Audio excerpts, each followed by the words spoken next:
everybody, I'm Jeremy Cordeaux. Welcome to the garage. Pete's here, Gary's here. Tomorrow we're live streaming 9 till 12 around the dining room table, jeremycordeaux.com. I hope you will join us. Now, do you want the good news or the bad news from here in the garage, the court of public opinion? Do you want the good news or the bad news? I'll give you the good news first. Well, depending on where you are, I suppose, it's good news. Adelaide property prices continue to boom. $50,000 up in the last quarter. Wow. If you own some, boo if you don't. And I'll talk to you tomorrow about some amazing accolades we're getting from overseas. We are really being noticed as the quality of life capital of the world. Really nice publicity. Anyway, the bad news is Volvo, and I like Volvo. There's an old Volvo down there, P1800, one of the first that came out to Australia. But I'm talking about the EVs, you know, the electric cars. Volvo say, don't charge your electric SUV more than 70%. Why? Well, the car may catch fire. My God, what an admission. I don't know what the insurance on a Volvo EV would cost in the light of that warning. That's extraordinary. So it places upon you the responsibility not to charge it too much. What happens if you do? I think it's your perfect right to be able to charge your electric car. But no, there are dangers. But I think we knew that. It's nice to see that we're leading the world in, apart from quality of life capital and all of that, Bluey. Does anyone watch Bluey? No. No, we don't have kids of that age. But it's a kids' cartoon. It's the most streamed program for the second year in a row, with something like 43 billion minutes being watched in just the United States alone. Now, that would have to make it the most successful export that we've got here in Australia. I wonder how much it actually makes at the box office. Oh, speaking of the box office, there is a movie coming out next year. It's the Bluey movie, you'd expect that. The Bluey movie. That's good news. Not quite so good news is we are leading the world, and not in a good way. Australia's inflation rate has outstripped other comparable countries, and inflation will continue to rise. Interest rates will continue to rise. The cost of living, therefore, will continue to rise because of this government's spending and its stupid renewables energy policy. They are stubborn and ignorant, if you ask me. That's my opinion. Driven by ideology. Even if CO2 was a problem, and there is not one scrap of evidence to say that it is, Australia's contribution is next to nothing. 1%. 1%. It doesn't matter what we do, or if we do it. To deny Australians cheap power while selling our coal and gas to China and India, who are the biggest polluters in the world, is just plain insane. Electricity, as I think I said to you on Tuesday, is about 6 cents per kilowatt hour in those countries compared to what we are paying here. If we had cheap electricity, we would have low inflation and a lower cost of living. Fact. Where's the media? Where is the media? Toothless. What's wrong with you? Tom Koutsantonis here in South Australia says renewables are not responsible for the high cost of electricity. Okay, Tom. Okay. What is? What is? What has happened except Labor's ridiculous energy policy? That was on the ABC. So it's understandable that the journalist wouldn't come back with a question. All I can say to you, in all honesty, ladies and gentlemen, is MECA. MECA, M-E-C-A. Make electricity cheap again. And to do that, we've got to get rid of Labor. They won't go quietly, of course. This is truly amazing, but true. Truly amazing and true. China, who produce or manufacture wind turbines for the world, including Australia, do not generate 1 kilowatt of power for local use from them. They are a sales aid used to sell this crap to others, including us. China powers its economy by burning our cheap coal and gas. They're smart. And our government either doesn't know or they just don't care. I'll bet they know, all right. I'll bet they know. Now you do. Another fun fact, or wake-up call.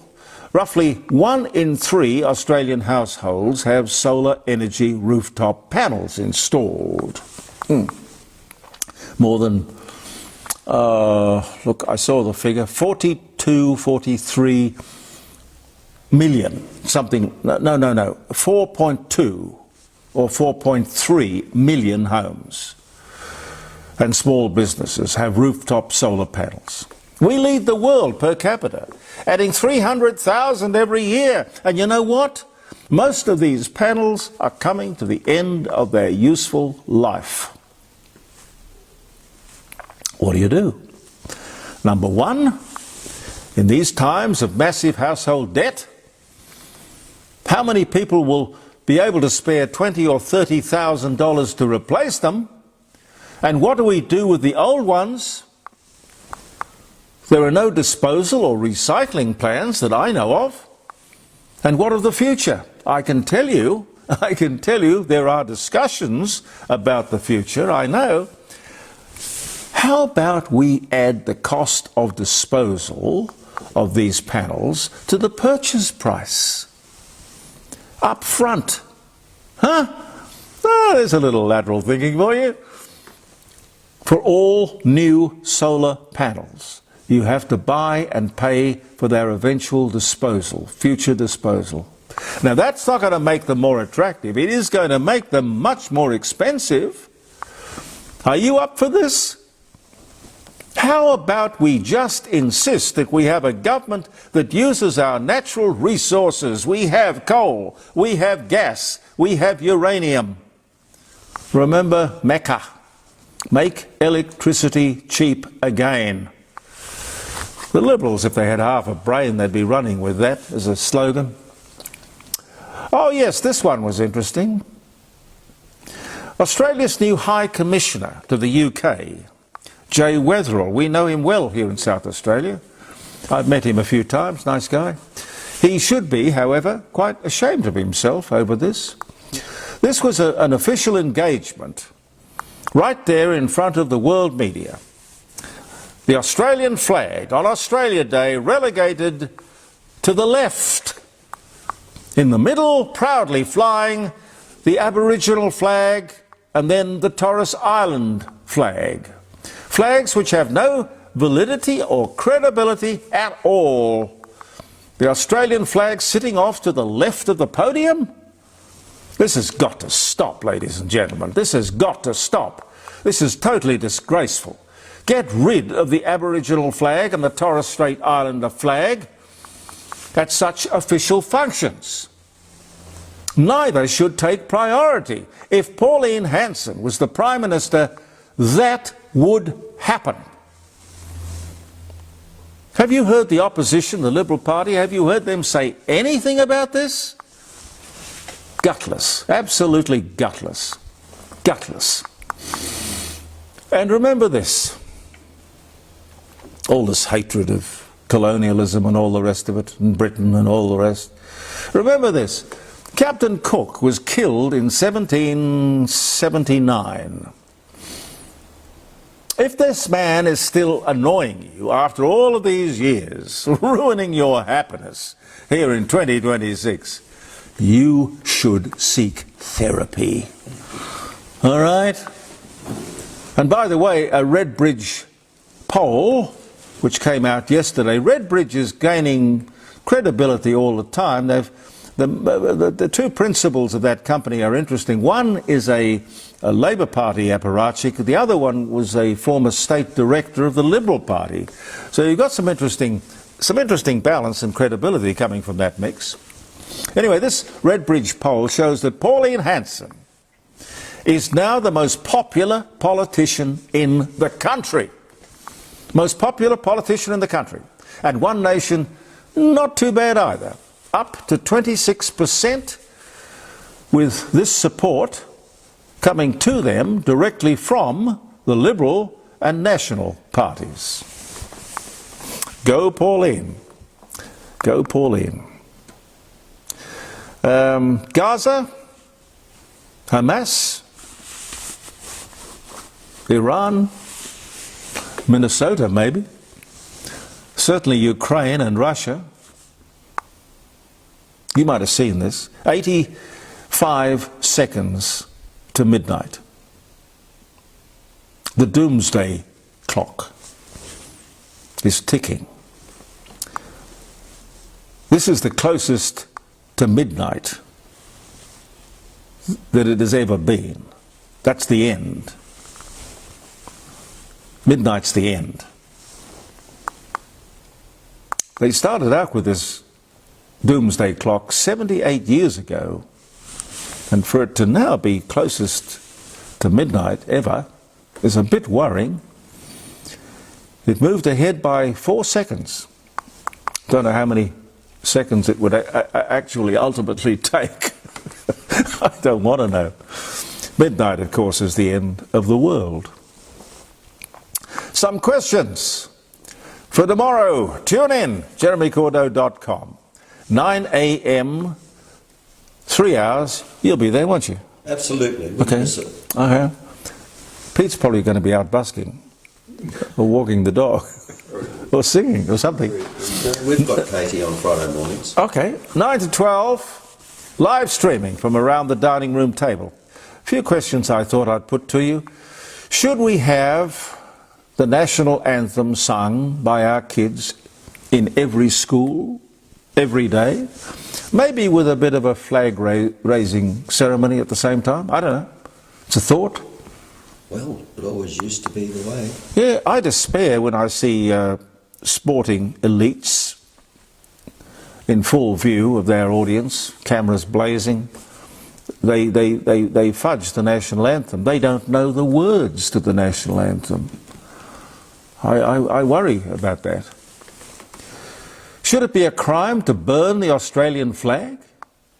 Absolutely. I believe so. Professor Plimer, who'll be there tomorrow, he believes so too. Should be a crime. I thought it was, Jeremy.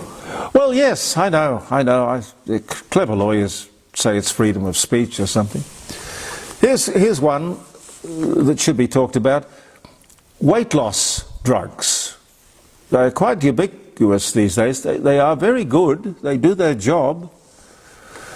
Should they be on the PBS, the Pharmaceutical Benefits Scheme? When you think of what obesity leads to, hip replacements, diabetes, the health implications for being overweight are extreme. If you go to the cause of the problem, instead of trying to, what am I saying? You put a fence at the top of the cliff instead of an ambulance at the bottom of the cliff. That's what I'm saying. And this is what these weight loss drugs could represent for an entire generation of overweight people. Now, how much time have I got, Pete? None or no? One more. Oh, okay. We've had a lot of hot weather lately. A lot of hot weather. And it's a fact that in this sort of weather, trees don't like it any more than we do. And they drop their branches. It's dangerous, but it's nature. I'll bet there will be calls, people wanting to cut down beautiful, majestic spreading gum trees. Yes, It's part of the price we pay for living and having beautiful nature all around us. There are risks everywhere. Crossing the street is a risk. Sitting in the park, particularly under a gum tree, is a risk. There's no reason to be paranoid, however. Just because you're paranoid, it doesn't mean they're not out to get you, of course. Prudent to be prudent. Prudent to be prudent. You cannot make life risk-free.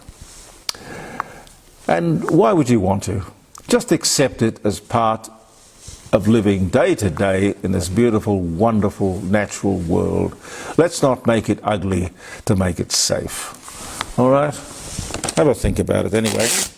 Some birthdays and anniversaries. February 5. Happy birthday. Happy wedding anniversary. From the garage and the court of public opinion. Royal Greenwich Observatory begins broadcasting the hourly time signals known as Greenwich Mean Time, and the BBC interpreted this or put this to air all over the world, really, as pips. We had them here in Australia on most radio stations forever, and I think it's only 2GB in Sydney that run the pips. I like the pips. We have them on the court. It's an accuracy. Friday mornings. We do. We have the pips around the dining room table. We just hope we don't give you the pip, but we will provide pips for your enlightenment or accuracy or something. André Citroën, French automobile pioneer, born Paris, France, died 1935. 1878 he was born on this day. The CS Citroën Palace is the most beautiful car. Palais. It was called Palais, was it? Palais. Indeed it was. The Palais. Yes. I love it. I love it. Floated on air. Beautiful thing. Lovely thing. Elastic suspension. Hydroelastic. Self-adjusting. Wonderful, wonderful cars. And before that, during the war, Second World War, they had the Light 15 Citroën. You could have a big boot or a small boot. Traction avant. Then they had the little one. What's the little tiny one called? 4CV. 4CV. Or 2CV. 2CV? 3CV. Yeah. The Renault 750 was a 4CV. Yeah. Hollywood Film Studio, United Artists, founded by Charlie Chaplin, Douglas Fairbanks, Mary Pickford and W.D. Griffith. 1919, and United Artists still going strong, I think. Sun, Moon, Mercury, Venus, Mars, Jupiter and Saturn, all within 16 degrees of the Earth on this day in 1962. I wonder what that looked like. Interesting. 1922, Reader's Digest magazine is published for the first time. Is that still available? Reader's Digest? Reader's Digest had these wonderful condensed books. It really is a good read. Well, you had... Once a month or so, or less. You More frequent. probably got 4 novels in one bound Reader's Digest condensed. Yeah, yep. When I was selling books at Angus and Robertson's in Sydney and Castlereagh Street in 1960, they were very popular, I can tell you. What else? King Charles III diagnosed with cancer, according to Buckingham Palace. Queen Camilla takes on his public duties while he recovers and receives treatment. 2024 was the year, this was the day. Harry Ferguson patents the suction side hydraulic control system, allowing control of 3-point mounted agricultural implements attached to tractors. 1936. Congratulations, Harry. 1916, Italian tenor Enrico Caruso records O Solo Mio for the Victor Talking Machine Company in Camden, New Jersey on this day in 1916. Wow. Peter Pan, an animated film by Walt Disney, opens at the Roxy Theatre in New York City on this day in 1953. Kirk Douglas, American actor, Spartacus, gunfight at the OK Corral. He dies at 103. You know, when Graham Guy was my producer, Graham had a wonderful relationship with Kirk Douglas. If we were short of an interview or somebody dropped out or something happened, Graham would ring Kirk Douglas in Hollywood, and he would immediately come to the phone and give us the most wonderful interview. Any movie, any star, he could talk about anything underwater. He was just the most lovely man. No, ego and airs and graces and all that crap. Talk to my agent and all of that. Nothing like that. He was just a lovely, lovely man. I so miss talking to him. We probably talked to him 2 dozen times over the years. Beautiful man. Probably more than any of the other Hollywood stars we had access to. Dimple in his chin. Dimple in his chin. I wonder how people shave the dimple in the chin. Don't have one, don't know. Captain America. Serial film premieres starring Dick Purcell. First appearance, a Marvel superhero outside of a comic book, 1944, on this day. The first Loop the Loop roller coaster opens on Coney Island in New York, built by Edwin Prescott, 1901 on this day. Neville Bonner, oh, I liked him too. Neville Bonner, the first Aboriginal Australian to become a member of the Parliament of Australia, dies at 76. There was a grounded man, there was a knowledgeable man, there was a wise man. He was a member of the Liberal Party. He wouldn't probably recognise the Liberal Party today. Neville Bonner, the lovely, lovely Neville Bonner. Great set of hair, yeah. 1999 was the year, this was the day. And this one, Stephen J. Cannell, or Cannell, C-A-N-N-E-L-L, American TV producer. He produced The Rockford Files, The A-Team, 21 Jump Street, Family Ties. He was a writer, producer, director. He was born in Los Angeles, California. Died in 2010. And he used to have, he used to have a typewriter in front of him. At the end of the show, his little signature thing was he would just pull it. There he was sitting, and he'd be typing his supposedly a script, I suppose. And then he'd just pull it out like that, and he would say, "Sit, boo-boo, sit." Sit, boo-boo, sit. Anyway, I think we should leave it there. Thank you very much for being with us. I so enjoyed your company, and I do look forward to your company tomorrow, 9 o'clock till 12, around the dining room table, jeremycordeaux.com, 0419 65 60, 0491 65 68 60 if you'd like to ring us. We'd love to have you on the show. Interesting guests, you're more than welcome. We'll see you then, and next Tuesday and Thursday here in the garage for other postings on Facebook. I'm Jeremy Cordeaux. Believe in yourself, and thank you for viewing The Court of Public Opinion.